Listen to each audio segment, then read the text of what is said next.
Order. The House is resumed, and I call David Shearer. Te whare atunei, te whare paramata o Aotearoa, e tu. Kina maima o tēnā whare, tēnā koutou katoa. Kina manahiri ki te whare, tēnā koutou katoa. E te iwi whanui o Aotearoa, tēnā koutou, tēnā tātou katoa. Tēnā koe, Mr. Speaker. I want to begin by saying thank you to the people of Mount Albert. It is my honour to represent you and serve you all as your Member of Parliament. Maiden speeches by members representing Mount Albert are rare events. In 62 years, Mount Albert has only had 2 MPs, and I follow in illustrious predecessors. Helen Clark will be remembered as one of New Zealand's great Prime Ministers. But on the campaign trail, I became aware of another side of her political life. 28 years serving as a devoted electorate MP, respected by Mount Albert residents across the political spectrum. And before her, Warren Freer, a Cabinet Minister and steadfast MP who served Mount Albert for 34 years. I want to thank the many supporters, Labour Party members, and particularly the long-standing and dedicated electorate committee workers who have stood with me and worked so tirelessly. This result is a credit to your efforts. I see it as a portent of 2011, and to the other candidates, thank you for a clean and fair contest. The Mount Albert electorate is both young and old. 40% of its people were born outside of New Zealand, and it's been an entry point for many new New Zealanders and home for an extraordinary diversity of people: Pacific Islanders, Indians, Chinese, Somalis, Sri Lankans, and many others. One of those was a teenager who introduced himself to me as a Tampa boy. He was a refugee off the Tampa, stopped from landing in Australia, stranded in the Indian Ocean, until the Labour government, in the face of negative opinion polls, opened the door for them to come to New Zealand. We did what was right. And now we can feel very justified. His English is fluent, he's studying at AUT, and he's so very proud to be a New Zealander. He and so many others are shaping the future face of New Zealand, attracted here by hope and opportunity, as were our ancestors. They are emblematic of our country's history. Mount Albert is also made up of long-standing residents who can trace their roots back generations, often within the same neighbourhoods. They're the soul of the strong and caring communities of Point Chevalier, Kingsland, Waterview, Awairaka, Sandringham and Mount Albert itself. Cohesive communities with strong identities are safer. They're the places where people watch over each other, their kids, their elders and their neighbours. Unfortunately, today, in many of those communities, they feel alienated from political decision-making. They're rallying against issues that many feel have been foisted upon them. The super city, a new motorway, new projects that undermine their environment. And it's clear to me that my job is to listen, to protect and to promote the communities that the people want in Mount Albert and elsewhere. I'm a passionate New Zealander with deep roots in Auckland and this country. But I also lived and worked in some of the countries that our migrants have come from. So I see New Zealand through a slightly different lens. What we have is all too rare in this world. It feels very right to be here. Just a few weeks ago, I was sitting in a sandbagged room in Baghdad, agonising about whether to put my name forward to stand in Mount Albert. And it was a tough decision. I was overseeing the UN's effort to reconstruct Iraq, supporting people who had suffered terribly for over 30 years. So I did what I've often done, spoke at length with my wife, my family and my close friends, people whose love and support I've depended on all my life. And I'm proud that my wife, Anushka, and my children, Vicha and Anastasia, can be here with me today. Some argued against it. What are you thinking? They asked. You've got a family, a successful career. Why jettison all that for a life in politics? Their view reflects the same frustration I hear in Mount Albert, that our politics is not listening or responsive to people. My decision ultimately came down to believing that I can make a real and positive difference, something that has motivated my life and something I've done elsewhere. Most of my life has been spent in war zones and famines in other parts of the world. And in those jobs I've been bombed, shelled and shot at. I've been told that's probably quite good training for Parliament.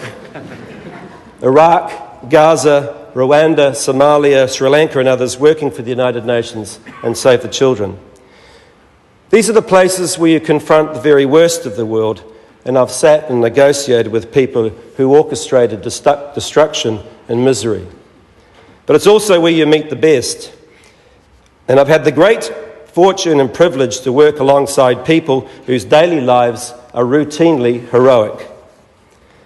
Such as Hamada, who has been unable to leave Gaza for over 3 years because of the Israeli blockade, yet still reports reliably and objectively to the UN about the death and bombardment around him. Or Abdi, a Somali nurse. Twice a day, he fed more than 2,000 starving under fives in an area of Mogadishu that was continually under shell fire. Or my staff in Baghdad, who take 2 to 3 taxis a day to avoid being followed, knowing that if they were identified as working with the UN, their families risk kidnapping or worse. These people, and there are dozens, hundreds of others, I'm proud to say, have been part of my life, have inspired me, each in their own way, fighting to make a difference in their family and their community. Against injustice, against the system weighted to deny people a fair go, they are a reminder to me that we can all make a difference. I see that same spirit in New Zealand. Those values of justice, fairness and opportunity are ingrained within our collective DNA. It's demonstrated in the many, many people who contribute selflessly to their communities, heading the sports clubs, the historical societies, environmental groups who help our new arrivals into our communities or advocate for the rights of workers and the dispossessed, contributing in some way to make our community, our country, a better place. And this is a great country of wondrous landscapes, of proud achievements. We've had significant moments of nation building. Our stand on nuclear ships, New Zealand's war of independence, it's been called. Personal to me because it was my political awakening. We took a brave decision on the Iraq war, and the right one. We should exult in this independence and be proud to project our values. Be confident then to become an independent country, reject the need for another nation's flag in the corner of our own. Be confident then, but my experience has convinced me that New Zealand can be a leader, can make a difference in the world, can influence powerful countries. Norway, with a similar population, has been at the forefront of international peace efforts. We can do the same. I've seen our armed forces and police overseas, and they are without equal, not just for their professionalism, but more importantly for the values and attitude they hold, for their ingrained sense of fair play and justice, part of our New Zealand character. We have the can-do attitude. We need the vision. Let's be bold. Let's see what's possible. Many times when I was in far-flung places, I was sustained by the thoughts of our beaches, our bush, our mountains and our lakes. Our deep love of the landscape is part of our shared cultural identity as New Zealanders, no matter where we came from. It motivated me to study environmental management, and it led me to work for the Tainui Trust Board, where I had the privilege to work for Sir Robert Mahuta, my fellow MP Nanaya's father, and his pioneering work on Māori development. That experience forced me to confront raupatu, the confiscation of Māori land in Tonga, an injustice just as real in the hearts of those I met on the Waikato marae as what I later encountered in conflicts throughout the world. Through the Waitangi Tribunal, we are redressing this legacy and recasting the story, but we still have a way to go. Addressing tribal rights has yet to fully translate into better education, health and prison statistics for Māori. This is perhaps our biggest challenge as a country. It is a responsibility that belongs to us all, but mostly for Māori to chart and shape their own destiny. Are we environmental leaders? We do okay. We've made good progress protecting our endangered species, parks and fisheries. We're famed for our landscape. We trade on our clean green image. My worry is that our actions are falling short of our talk. Our environmental policy is hesitant and lags behind other Western nations where our main consumers live. We can be leaders. It's not only good for New Zealand business, it's good for our children and essential for the planet. We must be bold. New Zealand was built on individual initiative, hard work, strong businesses, a farming backbone and the efficiency of a free market. But we're not a collection of individuals. We're all in it together and everybody needs a fair go at opportunity. We do need to look after one another. Our country was also built on that. Individual aspirations, collective responsibility, two faces of the same coin. Personally, I've never been able to separate them, to put one above the other, because each improves the lives of our citizens and unlocks our potential as a nation. Take education. A few years ago, I transported exam papers across the front lines during the Sri Lankan Civil War. I saw from the look on the faces of those who received them just how important that mission was. Because in the midst of destruction and hunger, those papers represented the future hopes of our young people for a better life. Their opportunity, their fair go.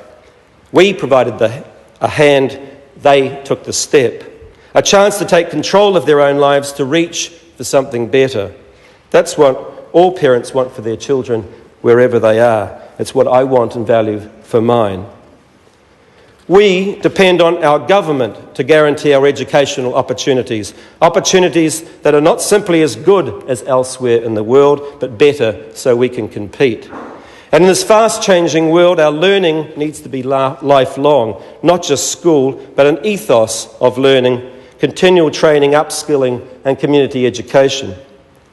We can't allow our kids and unemployed to drop out and then shut the door on their opportunities to re-engage.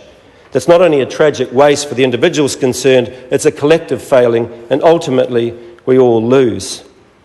We also depend on our government for a public health system that's not only world-class but is there when we most need it, and one that understands that preventing ill health is a whole lot better and a whole lot cheaper than curing it. We face tough times. Poverty, unemployment and uncertainty are on the rise. Now is not the time to allow our ambitions to stagnate either as a people or as a nation. Take research and development. New Zealanders are natural innovators. Our scientists and entrepreneurs are the people who will chart our future prosperity. We can't afford to be stingy with them. Now is the time to boost opportunities and to be bold.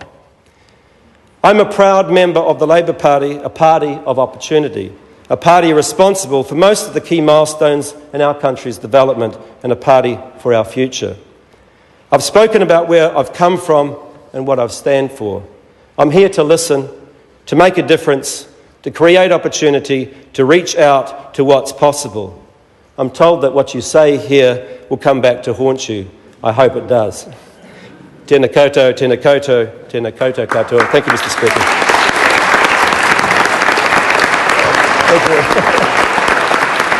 Thank you.